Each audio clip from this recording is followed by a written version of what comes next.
The support.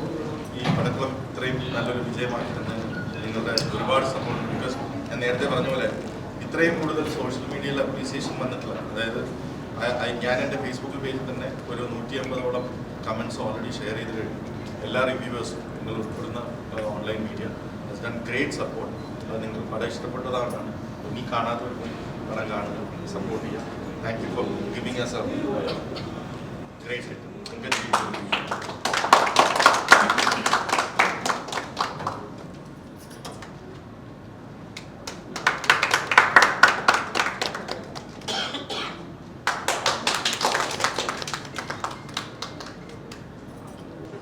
ഞങ്ങളുടെ Friday film ഹൗസിൻ്റെ ഞാൻ നേരത്തെ പറഞ്ഞ പോലെ ഏറ്റവും വലിയ പ്രോജക്റ്റ് എന്ന് പറയുന്ന നാട് 3യുടെ ലോഞ്ചോടൊപ്പം തന്നെ എന്നെ സംബന്ധിച്ചിടത്തോളം ഏറ്റവും ക്രൂഷ്യലായിട്ടുള്ള ഒരു പ്രോജക്റ്റാണ് പടക്കളം. കഴിഞ്ഞ വ്യാഴാഴ്ച 8-ാം തീയതി നമ്മൾ റിലീസ് ചെയ്യുന്നതായി. ഏറ്റവും ക്രൂഷ്യൽ എന്ന് ഞാൻ പറയണമെന്ന് പറഞ്ഞാൽ കാരണം ഹോം സൂഫിയും സുജാതയും ശേഷം നമ്മൾ ചെയ്ത ഏറ്റവും വലിയ എക്സ്പെരിമെന്റിൽ ഒന്നായിരുന്നു വാലാട്ടി എന്ന് പറയുന്ന സിനിമ. ആ സിനിമ ഒരുപാട് എഫേർട്ട് എടുത്ത്, ഒരുപാട് വർഷങ്ങളോളം എഫേർട്ട് എടുത്ത് റിയൽ ഡോഗ്സിനെ വെച്ച് ചെയ്ത ഒരു സിനിമ തിയേറ്ററിൽ ആ സമയം അത് റിലീസ് ചെയ്ത ടൈമിങ്ങിന്റെ ഒരു പ്രശ്നം കൊണ്ടിട്ട് അതിന് ബോക്സ് ഓഫീസിൽ വിചാരിച്ചത്ര ഒരു പെർഫോമൻസ് കിട്ടിയില്ല. പക്ഷെ അത് OTT അഗെയിൻ സൂപ്പർ ഹിറ്റ് ആയിരുന്നു എല്ലാ ലാംഗ്വേജിലും. എന്ന് വെച്ചാൽ വാലാട്ടിക്ക് പാർട്ട് 2 കൊണ്ടുവന്ന് ചോദിച്ചാൽ എല്ലാ ബോക്സ് ഓഫീസ് പരാജയങ്ങൾക്കും ഞാൻ പാർട്ട് ചെയ്യാൻ പറ്റാം. അതുകൊണ്ട് തന്നെ വളരെ സന്തോഷം. കാരണം അതിനുശേഷം എന്നെ ഏറ്റവും എക്സൈറ്റ് ചെയ്ത ഒരു സ്ക്രിപ്റ്റാണ് പടക്കളം എന്നുള്ളത്. എൻ്റെ ഫ്രണ്ടും പാർട്ട്ണറുമായ വിജയ് സുബ്രഹ്മണ്യം ഉണ്ടോ? സോ വിജയ് ആണ് ഈ സ്ക്രിപ്റ്റ് എൻ്റെ അടുത്ത് എത്തിക്കുന്നത്. വിജയും മനുവും കൂടെ ഏകദേശം 1 വർഷത്തോളം ഇരുന്ന് ഡെവലപ്പ് ചെയ്ത് കൊണ്ടുവന്ന ഒരു സ്ക്രിപ്റ്റ് എൻ്റെ മുന്നിലേക്ക് വിജയ് കൊണ്ടുവരികയും അങ്ങനെ ഞാൻ അങ്ങോട്ട് റിക്വസ്റ്റ് ചെയ്തത് നമുക്ക് ഒരുമിച്ച് ചെയ്യാം. അങ്ങനെ ഉണ്ടായ എന്നെ ഒരുപാട് എക്സൈറ്റ് ചെയ്ത ഒരു ഭയങ്കര എക്സ്ട്രീംലി ടാലന്റഡ് ആയിട്ടുള്ള ഒരു ഡയറക്ടറാണ്. സൈലൻസ് ആയിട്ട് ഒന്ന് silence please please. Thank you.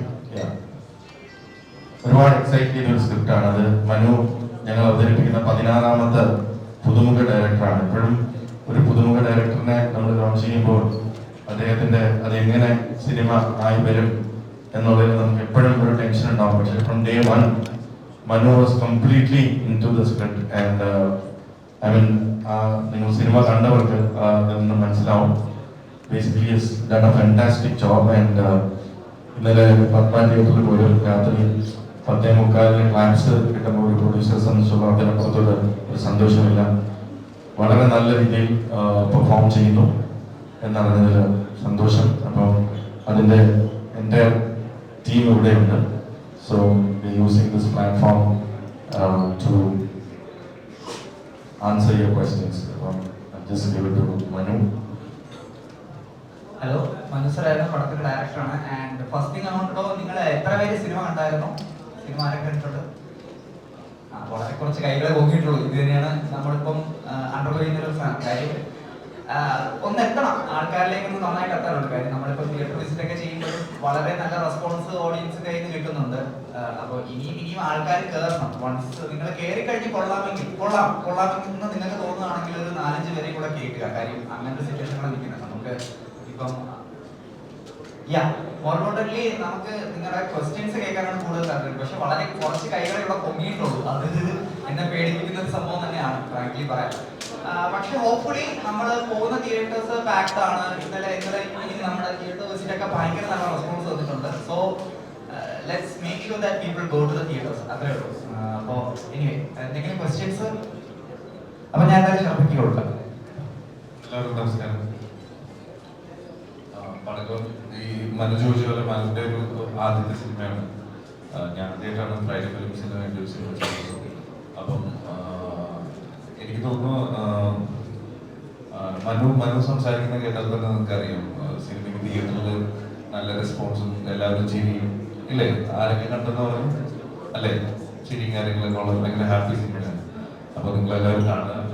ശരിക്കും എന്താ പറയുക, നല്ല റെസ്പോൺസോടുകൂടി തന്നെയാണ് സിനിമ എത്തേണ്ടത്. അതാണ് ഒരുപക്ഷെ ഒരു ആദ്യ സംവിധായകൻ എന്നുള്ള അദ്ദേഹത്തിന്റെ എക്സൈറ്റ്മെന്റ് കൊണ്ടൊക്കെ അദ്ദേഹം പറയുന്നത്. നിങ്ങളെല്ലാവരും പോയി കാണാൻ ചിലപ്പോൾ നിർബന്ധിക്കുകയൊക്കെ ചെയ്യും. എന്ത് കണ്ടില്ലെന്ന് ഞാൻ ചോദിച്ചു, ആരൊക്കെ കണ്ടു എന്നൊക്കെ ചോദിച്ചപ്പോൾ ഞാൻ ഇങ്ങനെ വിചാരിക്കുന്നു, കണ്ടില്ല എന്ന് പറയുമ്പോൾ ഇന്ന് കിട്ടും എന്നുള്ള സീനാണ്. അപ്പോ അത്രേ ഉള്ളൂ. എല്ലാവരും പോയി കാണാം. നല്ല റെസ്പോൺസാണ് സിനിമയ്ക്ക് വന്നുകൊണ്ടിരിക്കുന്നത്. അതിൽ ഭയങ്കര സന്തോഷമുണ്ട്. എനിക്ക് ചോദിക്കുകയാണെങ്കിൽ ചോദിക്കാൻ സാധ്യതയുള്ളൂ. അല്ല, എല്ലാവരും പറഞ്ഞ കാര്യങ്ങളൊക്കെ തന്നെയാണ്. എന്തെങ്കിലും ചോദിക്കാനുണ്ടെങ്കിൽ നമുക്ക് ആൻസർ ചെയ്യാൻ പറ്റും.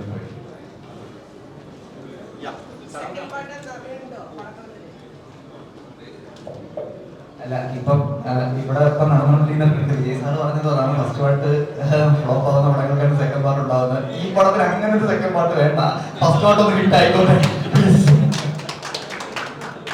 എന്തായാലും പടക്കളം പടക്കത്തിലും വരെ കുറിച്ചുകൊണ്ടിരിക്കുകയാണ്. തിയേറ്ററിൽ നല്ല റെസ്പോൺസുകൾ വന്നുകൊണ്ടിരിക്കുകയാണ്. അപ്പം ഒരു ഫാന്റസി സിനിമകളുടെ കാലമാണല്ലോ. ഇങ്ങനൊരു പ്രോജക്റ്റ് വന്നപ്പോൾ ഇത് വർക്കൗട്ട് ആവുമോ എന്നൊരു ഇപ്പം മലയാളം ഇൻട്രൊഡക്ഷൻ നമ്മൾ കണ്ടായിരുന്നു. അപ്പോൾ വേറെ ലെവലിലേക്കാണ് മേക്ക് ചെയ്തുകൊണ്ടിരിക്കുക. ആളുകളുടെ വിഷൻ മാറിക്കൊണ്ടിരിക്കുകയാണ്. ഇത് എത്രത്തോളം വർക്കൗട്ട് ആവുന്ന ഉണ്ടായിരുന്നു, മേക്കിലുണ്ടായിരുന്നു?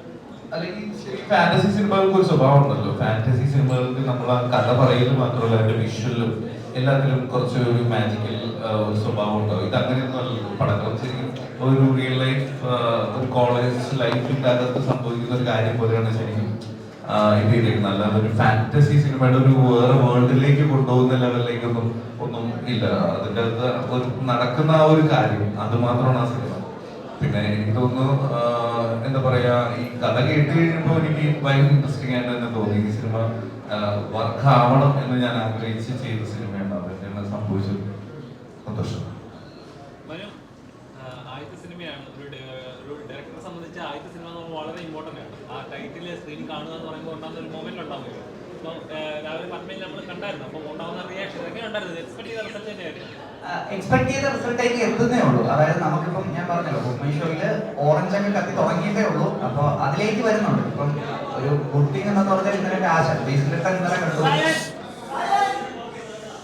ഒന്ന് വെച്ച് കുറയ്ക്കാമോ? അപ്പോ അല്ല, അപ്പൊ നമുക്ക് അതിലേക്ക് എത്തിക്കൊണ്ടിരിക്കുകയാണ്. അപ്പൊ ഇപ്പം ഒരു ബ്ലാങ്കർ ഓപ്പണിംഗ് എന്ന് പറയുന്ന സിനാരിയിലോട്ടല്ലായിരുന്നു പോകുന്നത്. പക്ഷെ ഇപ്പം ഇന്നലെ രാത്രിയെ കൊണ്ട് ഇന്നലെ രാവിലെ ഒരു ബുക്കിംഗ് ഒക്കെ കണ്ടിട്ട് ഞാനും റൈറ്ററും നിൽക്കുന്നു. നമ്മൾ ഡിപ്രസ്ഡ് ആയിരുന്നു. രണ്ടുപേരും രണ്ട് മുറിയിൽ അങ്ങോട്ടും ഇങ്ങോട്ടും സംസാരിക്കാതെ കിടന്നുകൊണ്ടാണ്. അപ്പോൾ ഒരു ഉച്ചയ്ക്ക് ശേഷമൊക്കെ പ്രൊമോഷൻ ചെയ്യുന്ന ആനിനെ വിളിച്ചോ മൽബ്രോ നല്ല റിവ്യൂ വരുന്നുണ്ട്. അങ്ങനെ വൈകിട്ടൊക്കെ തിയേറ്റർ റെസ്പോൺസ് ഒക്കെ വന്നപ്പോൾ ഓക്കെ, നമ്മളെ സോണിലേക്ക് എത്തണം. എനിക്ക് തോന്നുന്നു ഐഡിയലി ഇന്നും നാളെയും കൊണ്ടായിരിക്കും ചേട്ടൻ പറഞ്ഞ ആ ഹൈയിലേക്ക് എത്തുക. Waiting for that. പിന്നെ ആദ്യത്തെ പടം എന്നുള്ള രീതിയിൽ ഗ്രേറ്റ്ഫുൾ ആണ്.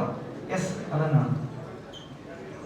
മനുവിന്റെ ആദ്യത്തെ പടം കണ്ട മനു പടം അത്യാവശ്യം ഹിറ്റ് തന്നെയാണ്. മനു ടെൻഷൻ അടിക്കണ്ട. ബുക്ക് മൈ ഷോയിൽ ഓറഞ്ച് മാത്രമല്ല ഒരു സിനിമയിൽ ഹിറ്റ് ആകുന്നത്. Especially youth. മനുവിന്റെ ടെൻഷൻ, മനുവിന് ഞാൻ ഫിഗേഴ്സ് കൊടുക്കുന്നില്ല. മനുവിന് ഞാൻ തന്നില്ലെങ്കിലും അടുത്ത ആഴ്ച പ്രൊഡ്യൂസർ അസോസിയേഷൻ തരും.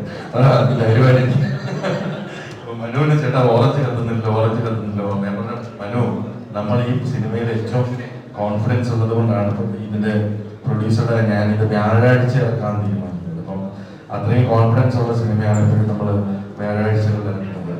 എനിക്ക് ഫസ്റ്റ് ഡേ കിട്ടിയ റെസ്പോൺസ്, ഈ കഴിഞ്ഞ എൻ്റെ 22 സിനിമകളിൽ ഹോം ഉൾപ്പെടെ ഞാൻ പറയുന്നു, എനിക്ക് ആദ്യത്തെ ദിവസം ഇത്രയും നല്ല റെസ്പോൺസ് കിട്ടിയ ഒരു സിനിമ എൻ്റെ ലൈഫിൽ ഉണ്ടായിട്ടില്ല. കാരണം മലയാളത്തിലെ എല്ലാ ടോപ്പ് റിവ്യൂസും, ഞാൻ റിവ്യൂസിനെ റെസ്പെക്ട് ചെയ്യുന്ന ഒരാളാണ്. അതുകൊണ്ട് തന്നെ മലയാളത്തിലെ എല്ലാ ടോപ്പ്, ഞാൻ പേരെടുത്ത് പറയുന്നില്ല, എല്ലാ ടോപ്പ് റിവ്യൂസും ഒരേ സ്വരത്തിൽ ഈ സിനിമ എൻ്റെ വൺ ഓഫ് ദ ബെസ്റ്റ് സിനിമയാണെന്ന് പറഞ്ഞവരുണ്ട്. അതിലെനിക്ക് യാതൊരു സംശയമില്ല. 22 പടം ചെയ്തതിൽ എൻ്റെ ടോപ്പ് 5 കമേഴ്ഷ്യൽ സിനിമകളിൽ ഇതുണ്ട്. അതുകൊണ്ട് തന്നെ ഇന്നലെ ഞാൻ എനിക്ക് അതിൻ്റെ കളക്ഷൻ റിപ്പോർട്ട് കിട്ടുമ്പോഴാണല്ലോ നമുക്ക് അതിൻ്റെ കറക്റ്റ് വൈബ് എനിക്ക് മനസ്സിലാവുന്നത്. ഒബിയസ്ലി തുടരും എന്ന സിനിമ വളരെ നല്ല രീതിയിൽ പോയിക്കൊണ്ടിരിക്കുമ്പോഴും ഞാൻ ഈ സിനിമ റിലീസ് ചെയ്യാനുള്ള കാരണം തന്നെ ഇതിൻ്റെ ജോണർ ടോട്ടലി ഡിഫറെൻറ്റ് ജോണറാണ്. ടോട്ടലി ഡിഫറെൻ്റ് ആയിട്ടുള്ള ഒരു പ്രൈമറി ക്രൗഡാണ് അതിന് വരിക എന്ന് ഉറപ്പുള്ളത് കൊണ്ട് തന്നെ അത് വളരെ സക്സസ്ഫുൾ ആയിട്ട് ഞങ്ങൾ അച്ചീവ് ചെയ്തിട്ടുണ്ട്. ഇനി ഇന്നലെയും നമുക്ക് വളരെ ഗംഭീരമായിട്ടുള്ള ഒരു ഓപ്പണിംഗ് ആണ് കിട്ടിയിട്ടുള്ളത്. ഈ വീക്കെൻഡിനായിട്ട് ഞങ്ങൾ കാത്തിരിക്കുന്ന ഈ സിനിമയെ നെക്സ്റ്റ് ലെവലിലേക്ക് എത്തും ഈ വീക്കെൻഡിൽ എന്ന് എനിക്ക് പൂർണ്ണ വിശ്വാസമുണ്ട്. കാരണം ഇത്രയും റിവ്യൂസ് ഒരുമിച്ച് വന്ന ഒരു സിനിമ ഞാൻ പറഞ്ഞ പോലെ എൻ്റെ സിനിമാ കരിയറിൽ ഇതുവരെ ഉണ്ടായിട്ടില്ല. അത് ഡെഫിനറ്റ്ലി ബോക്സ് ഓഫീസിൽ കാണും. അത് എൻ്റെ എക്സ്പീരിയൻസ് വെച്ച് ആണ് ഞാൻ പറയുന്നത്. ഡെഫിനറ്റ്ലി ബോക്സ് ഓഫീസിലേക്ക് വരും എന്നെനിക്ക് പൂർണ്ണമായിട്ടുള്ള ഉറപ്പുണ്ട്. അപ്പോൾ need all your support. Because Malayala cinema ഒരു കഴിഞ്ഞ ഒരു 2-3 കൊല്ലമായിട്ട് നമ്മൾ എപ്പോഴും ഉണ്ടാകുന്ന ഒരു സൈക്കിൾ ഉണ്ട്. സാറ്റലൈറ്റ് ബൂം ഉണ്ടാകുമ്പോൾ ചില കണ്ടന്റിൽ ഫോക്കസ് ആവുന്ന കണ്ടന്റ് കുറയുകയും നമ്മൾ പെട്ടെന്ന് സിനിമ ഈ ഒരു മണി മേക്കിംഗ് പരിപാടിയിലേക്ക് പോകുന്ന ഒരു അവസ്ഥ ഉണ്ടായിട്ടുണ്ട്. അത് OTT ബൂമിലും കുറച്ചു കാലം ഉണ്ടായിരുന്നു. ഇപ്പോ വീണ്ടും മലയാള സിനിമ ബോക്സ് ഓഫീസിലേക്കാണ് മാറിക്കൊണ്ടിരിക്കുകയാണ്. Totally depended on because even OTT and satellite business is box office സക്സസിനെ ബേസ് ചെയ്തിട്ടാണ് ഇനി അത് ഉണ്ടാവുക. ആ കാലം പറഞ്ഞത് it's a very good thing എന്നാണ് ഞാൻ പറഞ്ഞത്. കാരണം നല്ല കണ്ടന്റിലേക്ക് ഫോക്കസ് ചെയ്യപ്പെടുന്ന ഒരു കാലം. ആ കോൺഫിഡൻസ് ആണ് പടക്കളം എടുക്കാൻ എനിക്ക് പ്രചോദനമായത്. കാരണം അത്രയും നല്ലൊരു സ്ക്രിപ്റ്റ് ആയിരുന്നു ആൻഡ് അത്രയും എഫർട്ട് അതിനകത്തിട്ടുണ്ട്.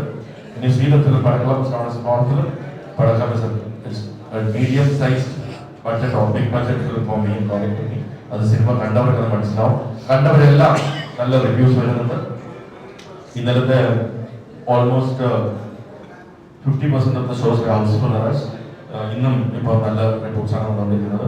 ഓറഞ്ചസ് കാണുന്ന എനിക്ക് സന്തോഷമുള്ള കാര്യമാണ്. ഓറഞ്ച് കാണുന്നെങ്കിൽ നമ്മുടെ പോക്കറ്റ് ക്രൗഡ് കയറി വന്ന് പോകുമ്പോഴേ കഴിഞ്ഞ് കഴിയുമ്പോഴാണ് അത് പ്രൊമോഷനിലേക്ക് കൺവേർട്ട് ആവുക. So don't worry about it. You are doing extremely well. As A producer ഇപ്പം കുറച്ചുമ്പോ പറഞ്ഞ പോലെ ഓരോ മാസം കഴിയുന്നതോറും സിനിമ ഇറങ്ങുന്ന സിനിമകളുടെ ബഡ്ജറ്റുകൾ വെളിയിടുക. അപ്പോൾ ചില പ്രൊഡ്യൂസേഴ്സ് പറയുന്നുണ്ട് അങ്ങനെ വിട്ട് കഴിഞ്ഞാൽ ഞാൻ പറഞ്ഞു ഞാൻ ഇവിടെ എൻ്റെ സിനിമയുടെ എൻ്റെ പെർമിഷൻ ഇല്ലാതെ വിടുന്നതെന്ന് പറഞ്ഞു. കാരണം അത് നമ്മുടെ അതൊരിക്കലും ഒരു എക്സാക്ട് ഫിഗേഴ്സ് പ്രൊഡ്യൂസർ അസോസിയേഷൻ കിട്ടില്ല. കാരണം അവര് പറയുന്ന ഓവർസീസിന്റെ ഫിഗേഴ്സ് അവർക്ക് ഒരിക്കലും കിട്ടില്ല. റെസ്റ്റ് ഓഫ് ഇന്ത്യയുടെ ഫിഗേഴ്സ് അവർക്ക് ഒരിക്കലും കിട്ടില്ല. കേരള ബോക്സ് ഓഫീസ് OTTയുടെ ഫിഗർ ഞാനും OTT ആയിട്ട് എഗ്രി ചെയ്തിരിക്കുന്ന ഒരു ഫിഗർ ഞാൻ ഒരിക്കലും പ്രൊഡ്യൂസർ അസോസിയേഷൻ കൊടുക്കേണ്ട ഉത്തരവാദിത്തമില്ല. അത് മാർക്കറ്റിൽ നിന്ന് കിട്ടുന്ന ഒരു ബസ് മാത്രമാണ്. അല്ലെങ്കിൽ സാറ്റലൈറ്റ് എന്റെ ഡബിംഗ് റൈറ്റ്സിനെ കുറിച്ച് അസോസിയേഷൻ അറിയാൻ പാടില്ല. ഞാൻ റീമേക്ക് റൈറ്റ്സ് കൊടുത്തിട്ടുണ്ടോ എന്നുള്ളതാണ്. ഞാൻ ഏതെങ്കിലും ഫോറിൻ ലാംഗ്വേജിൽ കൊടുത്തിട്ടുണ്ടോ എന്നുള്ളത് ഞാൻ ഇപ്പൊ ഇവിടെ ഇരുന്നോണ്ട് പറയാം. ഞാൻ വാലാട്ടി ഇവിടുത്തെ ബോക്സ് ഓഫീസ് ഫെയിലിയർ ആണെന്ന് പറഞ്ഞെങ്കിലും ഞാൻ വാലാട്ടി എക്സ്ട്രീംലി സാറ്റിസ്ഫൈഡ് ആണ്. കാരണം ഏറ്റവും കൂടുതൽ ഫോറിൻ ലാംഗ്വേജിലേക്ക് ഡബ് ചെയ്യപ്പെട്ട സിനിമയാണ് വാലാട്ടി. റഷ്യയില് നല്ല ഷർഫ് കൊടുക്കുന്നുണ്ടായിരുന്നു. Valatty into Spanish, Russian, എല്ലാ ലാംഗ്വേജും ഇംഗ്ലീഷിന്റെ ഓഫർ വന്നിട്ടുണ്ട്. സോ അതിന്റെ ഒക്കെ കൺവേർട്ട് ചെയ്യുമ്പോൾ ഇപ്പോഴും വാലാട്ടി എന്ന സിനിമയുടെ റവന്യൂ വന്നുകൊണ്ടിരിക്കും.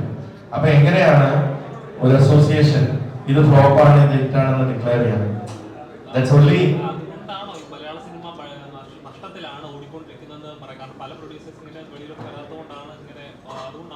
അല്ല. സി അസോസിയേഷന് അത് കോസ്റ്റ് കുറയ്ക്കുന്നതിന്റെ ഭാഗമായിട്ട് അങ്ങനെ അവരെടുത്തിരിക്കുന്ന സ്റ്റെപ്സ് ആണ്. ആ സ്റ്റെപ്സിൽ എടുത്തിരിക്കുന്ന ഒരു സ്റ്റെപ്പാണ്. അതിൽ ഒരുപാട് കാര്യങ്ങൾ നമ്മൾ ചർച്ച ചെയ്തിട്ടുണ്ട്. പല കാര്യങ്ങളും ചർച്ച ചെയ്യപ്പെടുന്നുണ്ട്. അതിൽ ഒരു സ്റ്റെപ്പ് എന്നോണം ഈ മലയാള സിനിമ ഇങ്ങനെ കോസ്റ്റ് കൂടി നഷ്ടമാണെന്ന് പറയുന്നതിൽ അതിൽ തെറ്റൊന്നുമില്ല. പക്ഷേ അത് കറക്റ്റ് കണക്കായിരിക്കണം. ആ പ്രൊഡ്യൂസറിന്റെ പെർമിഷനോടെ കണക്ക്. ഇപ്പൊ ഞാൻ എന്റെ കണക്ക് പ്രൊഡ്യൂസേഴ്സിന് കൊടുക്കണമെങ്കിൽ എനിക്ക് കൊടുത്താൽ മതി അല്ലെ? അല്ലെങ്കിൽ എനിക്ക് കൊടുക്കേണ്ട ഉത്തരവാദിത്വം ഇല്ല. ഞാൻ പറയുന്നത് അത് ചെയ്യുമ്പോ കറക്റ്റ് ആയിരിക്കണം. ഈ കേരള ബോക്സ് ഓഫീസിനെ വെച്ചോ അതും ഒരാഴ്ചയുടെ കണക്ക് വെച്ച് മാത്രം ഇറ്റ് ഫ്ലോപ്പ്. അത് ആ കാൽക്കുലേഷൻ തെറ്റാണ്. ആ കാൽക്കുലേഷൻ തെറ്റാണ്. ഇന്ന് Malayala cinema industry compare to any other Bollywood, Tollywood, Sandalwood അല്ലെങ്കിൽ അതിനെ വെച്ച് കമ്പയർ ചെയ്യുമ്പോൾ ഏറ്റവും സക്സസ്ഫുൾ ആയിട്ട് നിൽക്കുന്ന ഒരു കാലമാണ്. 56 to 76% success ratio for A class film. അപ്പൊ നമ്മളിപ്പോ സിനിമ കാറ്റഗറൈസ് ചെയ്യാൻ പാടില്ല. എല്ലാ ആർട്ടും ആർട്ട് തന്നെയാണെന്നുണ്ടെങ്കിൽ നമുക്കറിയാം ഈ സിനിമകളുടെ ഒരു ആളുകൾ വെയിറ്റ് ചെയ്യുന്ന പറയുന്നത് ആക്ടേഴ്സ്, ഡയറക്ടേഴ്സ് അല്ലെങ്കിൽ ഫിലിം പ്രൊഡക്ഷൻ ഹൗസസ് അങ്ങനെ കോമ്പിനേഷൻ വെച്ചിട്ട് ഉള്ള സിനിമകൾ നമ്മൾ കാറ്റഗറൈസ് ചെയ്യുകയാണെങ്കിൽ അതിൽ തന്നെ ഏറ്റവും കൂടുതൽ സക്സസ് റേഷ്യോ ഉള്ള ഒരു ഇൻഡസ്ട്രിയാണ് മലയാളം. ഒരിക്കലും നമ്മുടെ ഇൻഡസ്ട്രി ലോസിലാണെന്ന് നമ്മൾ വെളിയിൽ നിന്ന് കാണുന്നവർക്ക് അത് ഭയങ്കര ഒരു അത്ഭുതമായിട്ട് തോന്നും. കാരണം കഴിഞ്ഞ വർഷം തന്നെ ഏകദേശം 15ഓളം പടങ്ങൾ ഒരു 50 crore ഗ്രോസ് ചെയ്തിട്ടുണ്ട്.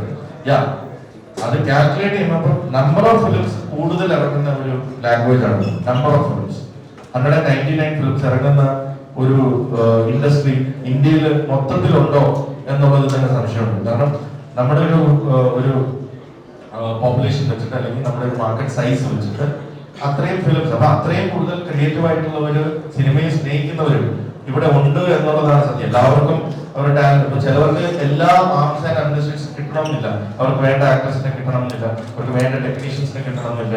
അപ്പൊ അങ്ങനെ വരുമ്പോ അവര് കിട്ടിയ ഒരു ഇത് വെച്ചിട്ട് ചിലപ്പോൾ ഒരു എക്സ്പെരിമെന്റൽ സിനിമ ചെയ്ത് അവരുടെ ടാലന്റ് അല്ലെങ്കിൽ അവരുടെ ഒരു പോർട്ട്ഫോളിയോ ക്രിയേഷന്റെ ഭാഗമായിട്ട് അത് ചെയ്തെന്നിരിക്കും. ചിലവർ, എനിക്കറിയാവുന്ന ഒരുപാട് പേരുണ്ട്, അവര് ഒരു പ്രോഫിറ്റ് ആലോചിച്ചിട്ടല്ല അങ്ങനെ ഒരു സിനിമ ചെയ്യുന്നത്. എല്ലാവരും സിനിമ ചെയ്യുന്നത് ഒരു പ്രോഫിറ്റ്, ഇത് സിനിമ ഹിറ്റായി ഞാൻ കോടികൾ ഉണ്ടാക്കണമെന്ന് വിചാരിച്ചിട്ടില്ല. അത് അവരുടെ പോർട്ട്ഫോളിയോ ക്രിയേഷന്റെ ഭാഗമായിട്ട് ചെയ്യുന്നുണ്ട്. അവര് ഒരു സിനിമ എടുക്കണം എന്നുള്ള ആഗ്രഹം കൊണ്ട് ചെയ്യുന്ന എത്രയോ പ്രൊഡ്യൂസേഴ്സിനെ എനിക്കറിയാം. എനിക്കറിയാവുന്ന എത്രയോ പ്രൊഡ്യൂസേഴ്സ്, NRIs, അവര് നിങ്ങൾ എന്നെ കൊണ്ടുവന്ന സിനിമ കാണിക്കും. അപ്പൊ സുഹൃത്തുക്കളുടെ രീതിയിൽ നിങ്ങൾ ഇതൊന്ന് കാണണം. നിങ്ങൾ എന്തിനാ സിനിമ എടുക്കുന്നത്? നിങ്ങൾ ഇത് സീരിയസ് ആയിട്ട് കാണുന്ന പരിപാടിയാണ്. അതൊന്നുമല്ല, ലൈഫിൽ ഒരു പടം എടുക്കണം എന്നൊരു ആഗ്രഹം. അതിനെ ഒരിക്കലും അവര് തന്നെ ആ സിനിമയുടെ റിലീസിൽ നിന്ന് ഉണ്ടോന്നില്ല നമുക്കറിയില്ല. അവർ ചിലപ്പം അങ്ങനെ ഒരുപാട് പേരെ എനിക്കറിയാം. അങ്ങനെ ഒരുപാട് പേരെ എന്റെ അടുത്ത് വന്ന് അഭിനയിക്കാൻ പറയുന്നവരുണ്ട്. എന്റെ അടുത്ത് ഇതൊന്ന് കണ്ടിട്ട് ഞങ്ങള് ഒരു ആഗ്രഹം കൊണ്ട് എടുത്തതാണ് എന്നൊക്കെ. അതിനെ ഒരിക്കലും ഒരു ഇൻഡസ്ട്രിയുടെ ലോസ് ആയിട്ട് കണക്ക് കൂട്ടാൻ പറ്റില്ല. എന്ന് വെച്ചാൽ നമ്മൾ ഓരോരുത്തരും നിങ്ങൾ പ്രോഫിറ്റിന് വേണ്ടിയാണോ എടുത്ത്, അതും ചെയ്യാൻ പറ്റില്ല. അപ്പൊ ഇറ്റ്സ് എ catch 22 സിറ്റുവേഷൻ. അപ്പൊ അതുകൊണ്ട് ഏറ്റവും നല്ല കാര്യം ഒരു ഹാഫ് കുക്ഡ് ആയിട്ടുള്ള കണക്ക് കൊടുക്കാതിരിക്കുക. അങ്ങനെ കൊടുക്കുകയാണെങ്കിൽ അത് പെർഫെക്റ്റ് കണക്കായിരിക്കണം. ആ കണക്ക് ഹാഫ് കുക്ഡ് ആയിട്ടുള്ള കണക്ക് കൊടുക്കുമ്പോ നമ്മൾ ഇൻഡസ്ട്രിയെ ഒരു റോങ് നോട്ടിൽ വെളിയിലുള്ളവരുണ്ട്. ഇത് സത്യമാണ്. ഒരുപാട് ഇൻവെസ്റ്റേഴ്സ് മലയാളത്തിന്റെ സക്സസ് റേഷ്യോ കണ്ടിട്ട് അതിലേക്ക് വരാൻ ആഗ്രഹിക്കുന്നവര് പെട്ടെന്ന് ഇങ്ങനെ ഒരു റോങ് നോട്ട് പോകുമ്പോ അവർ ചിലപ്പോൾ ഷൈ ഔട്ട് ചെയ്യാം സാധ്യതയുണ്ട്. അങ്ങനെ പോയിട്ടുണ്ട്. എനിക്ക് അനുഭവമുണ്ട്. അതുകൊണ്ട് ഞാൻ റിക്വസ്റ്റ് ചെയ്തിട്ടുണ്ട് as a member of the association, Padakkalam എന്ന് പറഞ്ഞ സിനിമയുടെ കണക്ക് ഞാൻ അപ്രൂവ് ചെയ്യാറ്. ബിക്കോസ് എനിക്ക് മാത്രമാണ് അതിന്റെ കണക്ക് അറിയാവുന്നത്. മനു അതാണ് ബുക്ക് മൈ ഷോ വെച്ചിട്ടാണ് മനു നോക്കുന്നത്. എനിക്ക് മാത്രമേ അതിന്റെ എക്സാക്ട് ഫിഗർ അറിയാൻ പറ്റുള്ളൂ. അതുപോലെ തന്നെയാണ് കഴിഞ്ഞ ദിവസം അസോസിയേഷൻ കോടതിയിൽ ഒരു ഹർജി കൊടുത്തിട്ടുണ്ട്. അതായത് പൈറസിയെ കുറിച്ച് ഇറങ്ങുന്ന സിനിമയുടെ പിറ്റേ ദിവസം തന്നെ അതിന്റെ പ്രിന്റുകളാണ്.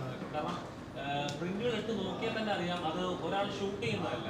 ഒന്നുകിൽ സെൻസറിന് അവിടെ നിന്ന് തന്നെ ആയിരിക്കും, അല്ലെങ്കിൽ അത് അങ്ങനെയുള്ള, കാരണം ഒരു ഷെയ്ക്കില്ല, ഒന്നുമില്ല, കറക്റ്റ് HD പ്രിന്റാണ്. പൈറസി എന്നും മലയാള സിനിമയിൽ ലോക സിനിമയിൽ ഒരു ശാപമാണ്. ഈ ഓഫ് ലൈറ്റ് OTT വന്നതിന് ശേഷം പൈറസി കുറച്ച് കുറഞ്ഞിട്ടുണ്ട്. കാരണം നല്ല സിനിമകൾ നല്ല ക്ലിയർ ആയിട്ട് OTT കാണാം എന്ന് നല്ല സിനിമകൾ ഒബ്വിയസ്ലി ബോക്സ് ഓഫീസ് പെർഫോം ചെയ്യുന്ന സിനിമകൾ ഒരിക്കലും OTT ഒഴിവാക്കാറില്ല. ഇനി പെർഫോം ചെയ്തില്ലെങ്കിലും അവർക്ക് അതിന്റെ കണ്ടന്റ് ഇവാലുവേഷൻ അവരുടേതായ ക്രൈറ്റീരിയ ഉണ്ട് അവർക്ക്. അപ്പൊ ആ ക്രൈറ്റീരിയ വെച്ചിട്ട് അവര് നോക്കി എല്ലാ സിനിമകളും അവർ കാണാറുണ്ട്.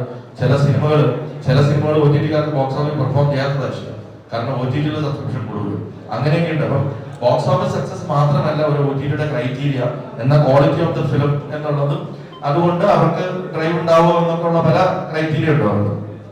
അപ്പോ ഈ OTT വന്നതിൽ പിന്നെ നല്ല ക്ലിയർ പ്രിന്റ് കുറച്ചൊന്ന് താന്നിരുന്നതാണ്. അപ്പം നിങ്ങൾ പറഞ്ഞ പോലെ തന്നെ ഇതൊരു വാശിയുടെ പുറത്ത് ചെയ്യുന്നതായിട്ടാണ് എനിക്ക് തോന്നുന്നത്. എന്നാൽ ഈ സിനിമയുടെ നശിപ്പിക്കുന്നതിന്റെ ഭാഗമായിട്ടാണ് ഇത് ചെയ്യുന്നതെങ്കിൽ അത് ക്രിമിനൽ കുറ്റം തന്നെയാണ്. അത് വളരെ സീരിയസ് ആയിട്ട് അവരെ ലോയുടെ മുമ്പിൽ കൊണ്ടുവരികയും വളരെ സീരിയസ് ആയിട്ടുള്ള പണിഷ്മെന്റ് കൊടുക്കുകയും വേണം. കാരണം ഇത് കാണാൻ അല്ലെങ്കിൽ 100 രൂപ 200 രൂപ കൊടുക്കാതെ കാണാം എന്നുള്ളതിന്റെ ഭാഗമായിട്ട് വരുന്നതല്ല.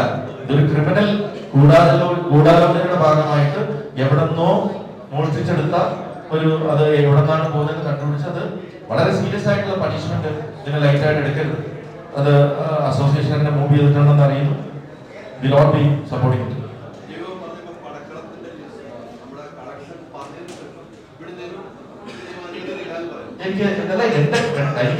എനിക്ക് തോന്നുകയാണ് ഓക്കെ കൊടുത്തോളൂ എന്ന് എനിക്ക് തോന്നണം. പക്ഷെ പ്രോബ്ലം ഇയാളെന്ന് പറഞ്ഞാൽ പടക്കളത്തിന്റെ റവന്യൂ എന്താണ്? ഞാൻ ഇതിന്റെ മ്യൂസിക് ഡിസ്ട്രിബ്യൂട്ട് ചെയ്യുന്നത് ഞാനാണ്. എനിക്ക് മാസാമാസം റവന്യൂ വന്നുകൊണ്ടിരിക്കും. അപ്പൊ ഞാൻ എങ്ങനെയാണ് എന്താണ് ഞാൻ ഇത് എൻഡ് ചെയ്യുന്നത്? ചിലപ്പോൾ 2 മാസത്തിന് ശേഷമായിരിക്കും ഞാൻ ഇതിന്റെ റീമേക്ക് റൈറ്റ്സ് വിൽക്കുന്നത്. അപ്പൊ അത് കാൽക്കുലേഷൻ എങ്ങനെ ചെയ്യുന്നത്? ഞാൻ ചിലപ്പോൾ എന്റെ 6 മാസം അല്ലെങ്കിൽ 7 മാസം കഴിയുമ്പോഴായിരിക്കും പടക്കളം എന്നൊരു സിനിമയുടെ ബുക്സ് ക്ലോസ് ചെയ്യുന്നത്. ആ ബുക്സ് ക്ലോസ് ചെയ്യുമ്പോഴാണ് ഞാൻ ഇതിന്റെ total revenue versus cost calculate ചെയ്യുന്നത്. അപ്പോ എനിക്ക് ഇപ്പൊ ഓടിക്കൊണ്ടിരിക്കുന്ന പടക്കളത്തിന്റെ റവന്യൂ അല്ലെങ്കിൽ എനിക്ക് വന്നിരിക്കുന്ന റവന്യൂ എങ്ങനെയാണ് അതിന് അത് ലോസ് ആണോ പ്രോഫിറ്റ് ആണോ എന്ന് ഡിറ്റർമിൻ ചെയ്യുന്നത്? ഒരിക്കലും ഡിറ്റർമിൻ ചെയ്യാൻ പറ്റില്ല.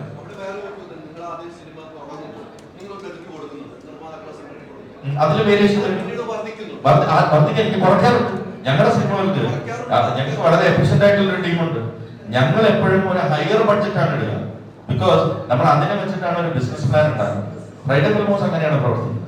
നമ്മൾ ഒരു വേഴ്സ്റ്റ് കേസ് സിനാരിയോ, ഒരു മഴ വന്നാൽ അല്ലെങ്കിൽ അതിന്റെ ഫോഴ്സ് മെജർ അല്ലെങ്കിൽ ഒരു അതിന് വരെ നമ്മൾ ഒരു പ്രൊവിഷൻ വെക്കും. ആ പ്രൊവിഷൻ വെച്ചിട്ട് എപ്പോഴും ഷിബുവിനോടും വിനോനോടും പറയും, ഒരു പ്രൊവിഷൻ വെച്ചിട്ട് ഇതിന്റെ ഹയസ്റ്റ് പറഞ്ഞാൽ മതി. കാരണം അതിന്റെ ബാക്ക്വേർഡ്സ് അതിന് കുറച്ച് കഴിഞ്ഞാൽ നല്ലതല്ലേ? ഞങ്ങൾക്ക് എപ്പോഴും 10 to 15% കുറവേ ഉണ്ടായിട്ടുള്ളൂ. അപ്പൊ പ്രൊഡ്യൂസർ സൊസൈറ്റി കൊടുക്കുന്ന കണക്കല്ല ആ കോസ്റ്റ് അല്ല കോസ്റ്റ്. ഓക്കെ, ചിലത് കൂടിയേക്കാം, ചിലത് കുറഞ്ഞേക്കാം. നമ്മൾ ആദ്യം കൊടുക്കുന്ന കോസ്റ്റ് ഒരിക്കലും കറക്റ്റ് ആവണമെന്നില്ല. എന്തെല്ലാം വേരിയേഷൻസ് വരും. നമ്മളൊരു സിനിമ രജിസ്റ്റർ ചെയ്യുമ്പോഴാണ് കോസ്റ്റ് കൊടുക്കുന്നത്. അതിന് ചിലപ്പോൾ ആക്ടേഴ്സ് ചേഞ്ച് വരും, ടെക്നീഷ്യൻസ് ചേഞ്ച് ചെയ്ത് വരും, ചിലപ്പോൾ ലൊക്കേഷൻസ് ചേഞ്ച് ആവും, ചിലപ്പോൾ നമ്മൾ ചെയ്ത് വരുമ്പോൾ ഇപ്പം പടക്കളം എന്ന് പറയുന്ന സിനിമ ഞങ്ങൾ ചാർജ് ചെയ്തതിനെക്കാട്ടിലും ഡേയ്സ് കുറച്ച് നമ്പർ ഓഫ് ഡേയ്സ് കുറച്ച് നമ്മൾ ചെയ്തു. അത് ഇടയിൽ നമ്മൾ ഉണ്ടാക്കിയ ഒരു പ്ലാനിങ്ങിന്റെ ഭാഗമായിട്ട് ഞങ്ങൾ കുറച്ച് ഡേയ്സ് കുറയ്ക്കാൻ പറ്റി. അപ്പൊ അത് നമ്മൾ കോസ്റ്റിൽ ഇമ്പാക്ട് വരും. അല്ല, കൊടുക്കണമെന്നുണ്ടെങ്കിൽ നമ്മളിപ്പം ഒരു സ്ഥാപനം ഒരു ആനുവൽ കണക്ക് എല്ലാ പ്രൊഡ്യൂസേഴ്സിൽ നിന്നും അവരുടെ ഇത് നമ്മളിപ്പോ ബാലൻസ് ഷീറ്റ് കൊടുക്കാന്ന് പറയുന്നത്, ആ ബാലൻസ് ഷീറ്റ് കൊടുത്ത് അപ്രൂവ് ചെയ്ത് ഇതാണ് ഇൻഡസ്ട്രി കണക്ക്. മാസാമാസം എങ്ങനെ കണക്ക് കൊടുക്കാൻ പറ്റും? ഒരു ബിസിനസിനും മാസാമാസം എങ്ങനെയാണ് പ്രോഫിറ്റ് ആൻഡ് ലോസ് വാല്യൂ ചെയ്യുന്നത്? ഏത് ബിസിനസിന് വാല്യൂ ചെയ്യാൻ പറ്റും? ഒരിക്കലും പറ്റില്ല. അപ്പൊ അത് ഒഴിവാക്കണം എന്ന് ഞങ്ങൾ കുറച്ച് പേര് റിക്വസ്റ്റ് ചെയ്തിട്ടുണ്ട്. ഇപ്പൊ ഞാൻ പ്രൊഡ്യൂസേഴ്സ് അസോസിയേഷനിൽ പ്രൊഡ്യൂസർ എന്നുള്ള മെമ്പറുമാണ്, പ്രൊഡക്ഷൻ കൺട്രോളർ. അപ്പോൾ നമ്മളൊരു ബഡ്ജറ്റ് ഇപ്പൊ ആട് 3 തുടങ്ങുമ്പോൾ ആട് 3 നമ്മളൊരു ബഡ്ജറ്റ് ഇടുന്നു. അതുപോലെ പടക്കളം തുടങ്ങുന്ന സമയത്ത് നമ്മളൊരു ബഡ്ജറ്റ് ഇടും. ഇതില് പല സാഹചര്യങ്ങൾ കൊണ്ട് ബഡ്ജറ്റിന് മാറ്റങ്ങൾ വരാം. ഒരാൾക്ക് അസുഖം വരാം, ഷൂട്ട് നടന്നില്ല എന്ന് വരാം, ബഡ്ജറ്റ് മാറും. അതുപോലെ തന്നെ മഴ വന്നാൽ ബഡ്ജറ്റ് മാറും. അങ്ങനെ ഏത് സാഹചര്യത്തിലും ഇത് രണ്ടും സംഭവിക്കും. പിന്നെ നമ്മൾ ഇവിടെ പ്രൊഡ്യൂസേഴ്സ് അസോസിയേഷൻ മാത്രമല്ലല്ലോ ഉള്ളത്, നിരവധി അസോസിയേഷൻ ഉണ്ട്. വ്യാപാരി വ്യവസായ അസോസിയേഷൻ ഉണ്ട്, സ്വർണ്ണത്തിന് അസോസിയേഷൻ ഉണ്ട്, സ്വർണ്ണക്കടകളുണ്ട്. ഈ എല്ലാ കടകളും ലാഭമാണ്. എല്ലാ അസോസിയേഷനും എല്ലാം ലാഭമായിരിക്കില്ല. അതുകൊണ്ട് ആ ഇൻഡസ്ട്രി മൊത്തം നഷ്ടമാണ്. അപ്പോ നമ്മൾ ഇങ്ങനെ ഒരു വിലവിവര പട്ടിക പറയുമ്പോൾ മാസം തോറും പറയുമ്പോഴത്തേക്ക് ഈ ഇൻഡസ്ട്രിയിൽ വരുന്ന പല പ്രൊഡ്യൂസേഴ്സും ഇൻവെസ്റ്റേഴ്സും അല്ലെങ്കിൽ പല കമ്പനിക്കുള്ള ഇൻവെസ്റ്റേഴ്സും അതായത് പിന്നോട്ട് പോവുകയാണ് ചെയ്യുന്നത്. അപ്പോൾ നമ്മൾ ചെയ്യേണ്ടത് അതിന് കൂടിയ ആലോചന വേണം. ഒരു പടം ഇറങ്ങിയാൽ ആ പടത്തിന് ഒരു 6 മാസമെങ്കിലും സമയം കൊടുക്കണം. അതിന്റെ എല്ലാ റൈറ്റ്സ് വിറ്റോ, അതിന്റെ OTT ബിസിനസ് നടന്നോ, റവന്യൂ ഏതൊക്കെയാണ് വന്നത് എന്ന് നോക്കി കണ്ട് അതിന്റെ ഒരു ചാർട്ടാണ് ഉണ്ടാക്കുന്നത്.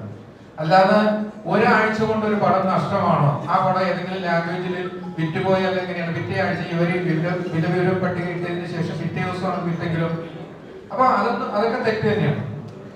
നമുക്ക് ഇൻഡസ്ട്രീനെ പിടിച്ചു നിർത്തുക, ബഡ്ജറ്റ് നിയന്ത്രിക്കുക. ഇവിടെ ഇരുന്നിട്ട് നമ്മൾ ഇപ്പൊ കഴിഞ്ഞ വർഷം 202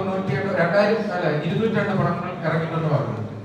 ഇതിൽ ഡിസംബർ മാസങ്ങളിൽ എനിക്ക് തോന്നുന്നത് സെൻസർ ചെയ്യുന്ന ഭൂരിഭാഗം സിനിമകളും അവാർഡ് കാറ്റഗറിയിൽ പോകുന്ന സിനിമകളാണ്. ഈ സിനിമകൾ എന്ന് പറയുന്നത് ചിലപ്പോൾ റിലീസ് ചെയ്തിട്ടുണ്ടാവാം, ചിലപ്പോൾ റിലീസ് ചെയ്തിട്ടുണ്ടാവില്ല, ചിലപ്പോൾ ചെയ്തിട്ടുണ്ടാവാം. പക്ഷെ ഇത് എല്ലാം ചേർത്തിട്ടാണ് നമ്മൾ ഈ കണക്ക് പറയുന്നത്. അപ്പോൾ ഇങ്ങനെ ഒരു കണക്ക് പറയുമ്പോൾ ഇൻഡസ്ട്രി കഴിഞ്ഞ വർഷം ഏറ്റവും കൂടുതൽ ഹിറ്റുകൾ ഉണ്ടായ ഇൻഡസ്ട്രി എനിക്ക് തോന്നുന്നത് മലയാളം ഇൻഡസ്ട്രിയാണ്. അത് വെച്ച് നമ്മൾ കണക്കാക്കിയാൽ കഴിഞ്ഞതിന് ഈ ഒരു 50 പടങ്ങളോളം ഡിസംബറിൽ സെൻസർ ചെയ്യുന്ന അവാർഡ് പടങ്ങളിലേക്ക് മാറിക്കഴിഞ്ഞാൽ ബാക്കി 150 സിനിമകൾ ഉണ്ടാവാം. അതിൽ സ്വന്തക്കാർക്കും ബന്ധുക്കാർക്കും പരിചയക്കാർക്കും നേരത്തെ പറഞ്ഞ പോലെ വിജയ് സാർ പറഞ്ഞ പോലെ ഒരു സിനിമ എടുക്കണമെന്ന താല്പര്യത്തോടുകൂടി വരുന്ന ആൾക്കാർക്ക് പടമെടുത്തിട്ടുണ്ടാവും.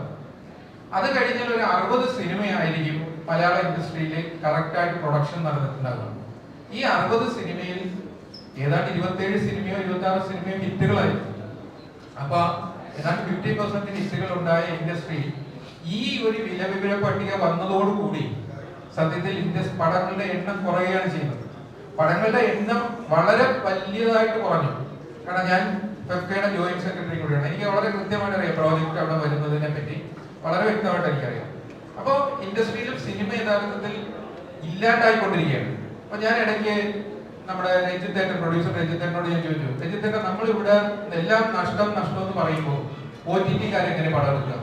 അവര് വരും, അവിടെ മൊത്തത്തിൽ അവതാളത്തിലല്ലേ, പിന്നെ എന്തെങ്കിലും കൊടുത്ത് നമുക്ക് പറഞ്ഞാൽ അത് തരും എന്നുള്ള രീതിയിലേക്കാവും.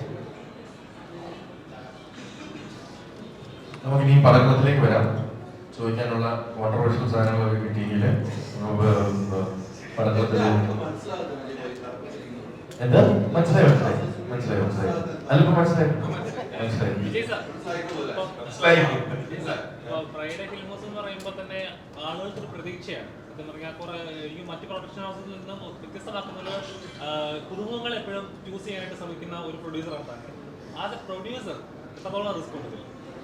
അല്ല, ഞാൻ പുതുമുഖങ്ങളെ ഞാൻ ചൂസ് ചെയ്യുന്നതല്ല, പുതുമുഖങ്ങൾ എന്നെ ചൂസ് ചെയ്യുന്നതാണ്. അപ്പൊ എനിക്ക് ഏറ്റവും കൂടുതൽ അവരെ പ്രതീക്ഷയോടെ നമ്മളിങ്ങനെ ഒരു ഞാൻ പുതുമുഖങ്ങളെ വെച്ച് മാത്രം സിനിമ ചെയ്യാമെന്ന് വിചാരിച്ച് തുടങ്ങിയ ഒരു പ്രൊഡക്ഷൻ ഹൗസ് ഒന്നുമല്ല. ആദ്യം അങ്ങനെ ആയി. മങ്കിപ്പനും സക്കറിയുടെ കമ്പനികളും ആടും ഒക്കെ വന്നപ്പോ ഓക്കെ ഇവിടെ പുതുമുഖങ്ങൾക്ക് അവസരം കൊടുക്കുന്നു. അങ്ങനെ കുറെ പുതുമുഖങ്ങൾ നമ്മൾ അന്വേഷിച്ചു. അപ്പൊ നമ്മള് വേവ് ലെങ്ത് കണക്ട് ആവുന്നു. അവരെ കൊണ്ട് ഒരുപാട് സ്ക്രിപ്റ്റുകൾ വരുമ്പോൾ അതിൽ നോ പറയാൻ പറ്റാത്ത പടക്കം പോലുള്ള സ്ക്രിപ്റ്റുകൾ നമുക്ക് വരും. അതിന് നോ പറയാൻ പറ്റില്ല.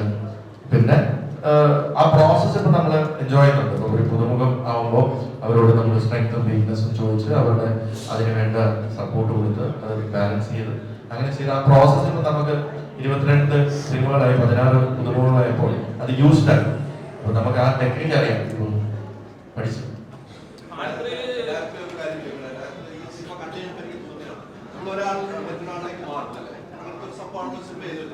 അപ്പൊ അത് കഴിയുമ്പോൾ ഷറഫ് ഞാനായിക്കഴിഞ്ഞാൽ എനിക്ക് ഷറഫിന്റെ രീതികൾ എനിക്ക് കിട്ടണം. ചേട്ടാ അത് സ്പോയിലറാണ്, പറയാമോ? കഥയുടെ തന്നെ ഏറ്റവും വലിയ സ്പോയിലറാണ് ചേട്ടൻ ഇപ്പൊ പറഞ്ഞത്. എന്നാൽ അതിന്റെ ഒരു 2 കാര്യം ചോദിക്കട്ടെ. അങ്ങനെ ഒരാളിൽ ചേഞ്ച് വരുമ്പോൾ അവരുടെ എക്സ്പ്രഷൻ റെഡി ആകണം. ഇതൊക്കെ ഒരു ചാലഞ്ച് ആയിരുന്നു. എനിക്ക് ആക്ച്വലി ഇവരുടെ കേസിൽ ഭയങ്കര എളുപ്പമായിരുന്നു. ഞാൻ ഇനിഷ്യൽ ബ്രീഫ് കൊടുക്കുന്നു, ബാക്കി ഇവർ പിക്കപ്പ് ചെയ്യുക തന്നെയായിരുന്നു. എസ്പെഷ്യലി ഇവന്റെ കേസിൽ അത് ഭയങ്കര ഞാൻ അതായത് കൂടുതൽ എന്തെങ്കിലും പറഞ്ഞ സ്പോയിലർ ആവും. അതാണ് എനിക്ക് കൂടുതൽ ഡിസ്കസ് ചെയ്യാനായിട്ടില്ല. ഒന്നും കൂടെ ഒന്ന് വരട്ടെ, പറയാം. അതിനുത്തര ഞാൻ പറയാം, ഉറപ്പായിട്ട് പറയാം. ഇപ്പൊ പറയാറായിട്ടില്ല. അത് വളരെ ചെറിയ ന്യൂയാൻസൻസിൽ തുടങ്ങി ഒരുപാട് പേര് വർക്ക് ചെയ്തിട്ടുണ്ട്. സോ ഇപ്പം അത് പറയാൻ പറ്റില്ല. പടത്തിന്റെ ഏറ്റവും വലിയ ഒരു സ്പോയിലറാണ് ചേട്ടൻ ഇപ്പം ചോദിച്ചിരിക്കുന്നത്. സിനിമ കണ്ടതിന് ചോദ്യം ഇതായിരുന്നു. കഴിഞ്ഞു വന്നാൽ ഞാൻ ഒറ്റയ്ക്ക് പറഞ്ഞുതരാം. മനസ്സിലായി. ഇതിനാണെങ്കിൽ മനസ്സിലായി മനു ഒരു ഇതുപോലെ ഹൃദയനാണ്, എന്ത് വേണമെങ്കിലും അല്ലെ പിടിച്ചെടുക്കാറുണ്ട്. അപ്പൊ കഥ മൊത്തം ഇവിടുന്ന് പറയിപ്പിക്കാനുള്ള പരിപാടിയാണ്. വർക്കായോ? എന്നാ അത് നിങ്ങളുടെ ബ്ലോഗിലൂടെ ജനങ്ങളെ അറിയിക്കുക. അവർ പടം കണ്ടുവരും. Thank you so much.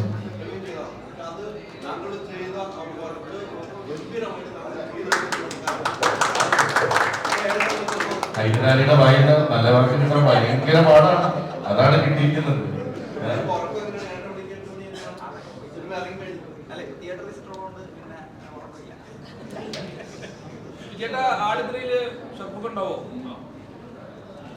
ആടുത്രിയില് ഷറഫൊക്കെ ഉണ്ടാവോ എന്ന് ചോദിച്ചാൽ അത് മിഥുൻ മാനുവൽ തോമസ് ആണ് തീരുമാനിക്കുന്നത്.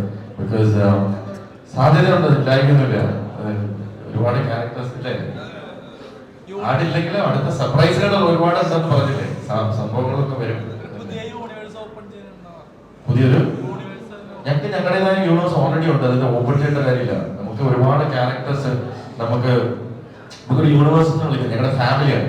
ഫ്രൈഡേ ഫിലിം ഹൗസ് ഫാമിലിയിൽ ഒരുപാട് ക്യാരക്ടേഴ്സ് ഉണ്ട്. അത് ആടിലുണ്ട്, മങ്കിപ്പന്നിലുണ്ട്, ഓരോ സിനിമയിലും മുത്തുഗൗ എന്ന് പറഞ്ഞ സിനിമയിൽ ക്യാരക്ടേഴ്സ് ഉണ്ട്.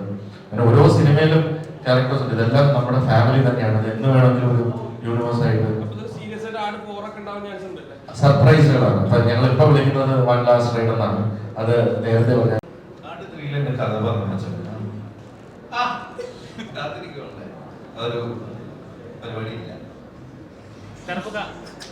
ഈ സിനിമയില് കുറെ സംഭവങ്ങൾ ഇതിനകത്തുണ്ട്. അതിൽ മനസ്സിൽ ഇഷ്ടപ്പെട്ടു ചെയ്യുന്ന ഒരു സീനുണ്ട്. ആ സീൻ ഞാൻ പറയുന്നില്ല. ആ ഡയലോഗ് പറയുന്നത് എന്താണ് ഷറഫിന്റെ ഒരു അവസ്ഥ സീൻ പറയുന്നില്ല. ഞാനൊരു സ്പോയിലറായിരുന്നു. അതാണ് തിയേറ്ററിൽ ആളുകൾ ചിരി അടങ്ങുന്നില്ല. ഇറങ്ങിയിട്ടും അത് സംസാരം വരും. പക്ഷെ അത് ആളുകൾ എന്താ ചിരിച്ചതെന്ന് ശരത്തിന് മനസ്സിലാവും. ഈ സിനിമയിൽ ആ വാക്കുണ്ട് നിങ്ങൾ ഉപയോഗിക്കുന്നുണ്ട് അല്ലേ? അസ്ഥാനത്ത് ഒരു വാക്ക് ഉപയോഗിച്ചാൽ അതെ, അത് എല്ലാ സ്ഥലത്തും നമ്മുടെ മലയാളത്തില് ചില വാക്കുകള്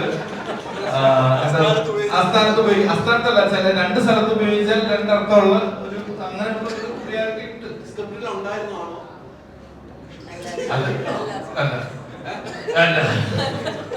അത് പറഞ്ഞുതരാം. അതായത് ഇല്ല, ഞാൻ ഡയലോഗായിട്ട് പറയില്ല.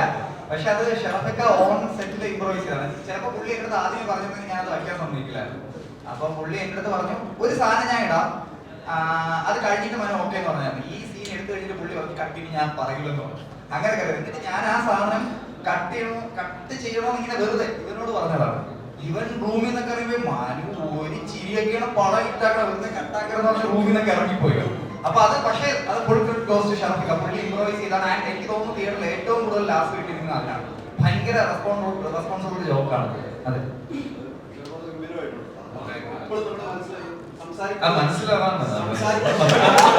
സംസാരിക്കുമ്പോൾ പടക്കളം എന്ന് പറയുമ്പോൾ അതോട് ചേർത്തൊരു വാക്കുകൂടെ വന്ന് വീട്ടിലേക്ക് ഉണ്ടാകാൻ കഴിഞ്ഞ ഒരു ഡയലോഗായിരുന്നു. അതെ അതെ അതെ അതെ അത് ഭാഗ്യമാണ്. അപ്പൊ നമുക്ക് അങ്ങനത്തെ ഒരു സിനിമ വേറൊരു സിനിമയിൽ അതിന് സാധ്യതയില്ലല്ലോ. നമുക്ക് അത് അവിടെ വെച്ച് തോന്നിക്കുന്നതാണ് നമ്മുടെ ഭാഗ്യം എന്ന് തോന്നുന്നത്. അങ്ങനെ ഒരു സാധ്യത നമ്മൾ ചിന്തിക്കുന്ന ഈ സിനിമയുടെ അകത്ത് നമ്മുടെ ഇൻവോൾവ്മെന്റ് അതിലുണ്ട്. കാരണം ഈ സിനിമയുടെ കഥയെ കൂടെ തന്നെ നമ്മളിങ്ങനെ ട്രാവൽ ചെയ്താറുണ്ട്. എന്താണ് സാധ്യതകൾ നമുക്ക് ഇപ്പൊ എല്ലാവർക്കും ഉണ്ട്. ഇപ്പൊ ഈ സാഫാണെങ്കിലും അരുണാണെങ്കിലും ഇപ്പൊ അരുൺ പ്രദീപ് ആണെങ്കിലും അരുൺ പ്രദീപ് എല്ലാവരുടെയും ക്യാരക്ടേഴ്സിന് ഇംപ്രൂവൈസ് ചെയ്യുന്നല്ലേ അവരും ഒരുപാട് കാര്യങ്ങൾ ഇംപ്രൂവൈസ് ചെയ്തിരിക്കുന്നത്. അത് ആ ക്യാരക്ടറിലും ആ സ്ക്രിപ്റ്റിലും അവർ എല്ലാവരും അത്ര നന്നായിട്ടുണ്ടായിരുന്നു. ആ ചിരി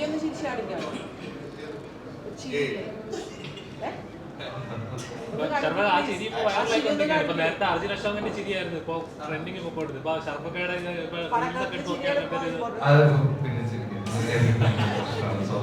ഇപ്പൊ ഷർഫക്ക ഇപ്പൊ ക്യാരക്ടർ വെച്ച് ഇപ്പൊ നമ്മൾ കരിയർ വൈസ് നോക്കുമ്പോൾ ആദ്യം ഹ്യൂമറിലേക്ക് വന്നു, പിന്നെ കുറച്ചുകൂടെ സീരിയസ് കഥാപാത്രങ്ങളിലേക്ക് വന്നു, പിന്നെ വില്ലൻ വേഷങ്ങളിലേക്ക് വന്നു, പിന്നെ പഴയ പോലെ ഹ്യൂമറിലേക്ക് വന്നുകൊണ്ടിരിക്കുകയാണ്. അപ്പം തിയേറ്റർ റെസ്പോൺസുകൾ ഏറ്റവും കൂടുതൽ വന്നുകൊണ്ടിരിക്കുന്നത് ഇപ്പം പഴയ ഒരു ഷർഫക്കയും പഴയ ഒരു സുധാകരനെ തിയേറ്ററിൽ കാണാൻ പറ്റി, പഴയ ഒരു കോമഡി വർക്ക് ഹ്യൂമർ വർക്ക് ചെയ്യാൻ പറ്റി. എനിക്ക് അങ്ങനത്തെ മെസ്സേജസും കാര്യങ്ങളും ഭയങ്കര ഒരു കംബാക്ക് എന്നൊക്കെ പറഞ്ഞു. ഞാൻ കഴിഞ്ഞതിന് 30 മാസം പടം ഇറക്കിയിട്ടായിരുന്നു കംബാക്ക്. പക്ഷെ എന്താ നമ്മൾ വിചാരിക്കുന്നതല്ലോ, നമ്മളിൽ എല്ലാവർക്കും കാണാൻ ആഗ്രഹമുള്ള കാര്യങ്ങൾ ഉണ്ടാവും. അപ്പോ അങ്ങനെ ഇപ്പൊ ഹാപ്പി വെഡിങ് പോലുള്ള സിനിമയും അല്ലെങ്കിൽ അതുപോലെ പ്രേത പോലുള്ള കോമഡി സിനിമകളൊക്കെ ചെയ്തിട്ടുള്ളത് ചിലപ്പോ എല്ലാവർക്കും ഓർമ്മയിലുണ്ടാവും. അതുപോലത്തെ ഒരു സിനിമ എപ്പോഴായിരിക്കും നോക്കി നിന്നപ്പോ പെട്ടെന്ന് ഈ പടക്കളം അങ്ങനെ സർപ്രൈസില് അതിലെ ഹ്യൂമർ കാര്യങ്ങളൊക്കെ വർക്കായി എന്നുള്ളത് ഭയങ്കര സന്തോഷമാണ്. ഇപ്പോഴും പടക്കളത്തിൽ തിരിച്ചു വന്നിട്ടില്ല എന്നാണ് ആയിരിക്കും കണ്ടു തോന്നുന്നത്. സെക്കൻഡ് പാർട്ടിൽ പടക്കളത്തിൽ സാറിന്റെ ഒരു അഭിനയിക്കാറല്ലോ സെക്കൻഡ് ഹാഫില്. അപ്പൊ അതിനിപ്പോഴും പുറത്തോട്ട് വന്നിട്ടില്ല എന്ന് തോന്നുന്നതായിരിക്കും കണ്ടിട്ട്. പുറത്ത് വന്നിട്ടില്ലേ? അതെ. എങ്ങനെയുണ്ട് എക്സ്പീരിയൻസ്? അതെ, സെക്കൻഡ് അഭിനയിച്ചപ്പോ കുഴപ്പം തോന്നിയില്ല. വേറൊരു ബോഡി നമ്മുടെ മേലോട്ട് കയറുമ്പോ അതായിട്ട് അഭിനയിക്കാന്ന് പറയുമ്പോ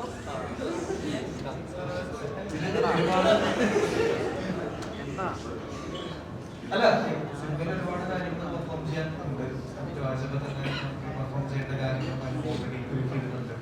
അപ്പം സിനിമ സെലക്ട് ചെയ്യുമ്പോൾ തന്നെ ആസ് എൻ ആക്ടർ ഗ്രോ ചെയ്യാൻ പറ്റുന്ന രീതിയിൽ തന്നെ പെർഫോം ചെയ്യാൻ പറ്റുന്ന രീതിയിലുള്ള ഒരു ക്യാരക്ടർ ആർക്കൊക്കെയാണ് സിനിമയിൽ പറഞ്ഞു കൊടുക്കുന്നത്. അത് നന്നായി പെർഫോം ചെയ്യാൻ പറ്റി എന്നുള്ളതാണ് എൻ്റെ വിശ്വാസം. കാണുന്നവർ അത് പറയുന്നത് അപ്രിഷ്യേറ്റ് ചെയ്യുന്നുണ്ട്. അതിൽ ഒരുപാട് സന്തോഷം, ഒരുപാട് നന്ദിയുണ്ട്. അതെ ഞാൻ അതെ ജിംഖാന ടോട്ടലി വ്യത്യസ്തമായ ഒരു ക്യാരക്ടറാണ്. അതിൽ വ്യത്യസ്തമായി ചെയ്തിട്ടുണ്ട്. അതുകൊണ്ട് തന്നെ ചെയ്യാൻ ഭയങ്കര ചാലഞ്ചിങ് ആയിരുന്നു. അതുപോലെ സന്തോഷവും ചെയ്യാൻ പറ്റും. സന്ദീപ് ഇപ്പം സോഷ്യൽ മീഡിയയിൽ ഇപ്പം കറക്റ്റ് വന്നുകൊണ്ടിരിക്കുന്നത് ഇപ്പം പാലിമിലെ കഥാപാത്രമായാലും ശരി, ഇപ്പം ലാസ്റ്റ് ആലപ്പുഴ ജിംഖാനയിലായാലും ശരി, കരിയർ വൈസ് നല്ല രീതിയിൽ കയറി വന്നുകൊണ്ടിരിക്കുകയാണ്. ഇപ്പോൾ ഈ പടക്കൾ ഇറങ്ങിയതിന് സോഷ്യൽ മീഡിയ ഉണ്ടാകുന്ന ചർച്ചയുള്ള ലിസ്റ്റിന് ശേഷം ലിസ്റ്റിൻ്റെ ആ ഒരു ഗ്രാഫ് നിൽക്കാനായിട്ട് നല്ലൊരു ഹീറോ ലെവലിലേക്ക് ഒരു നായകൻ കൂടി എത്തിയിരിക്കുകയാണ് എന്നുള്ളതാണ്. കണ്ടായിരുന്നു?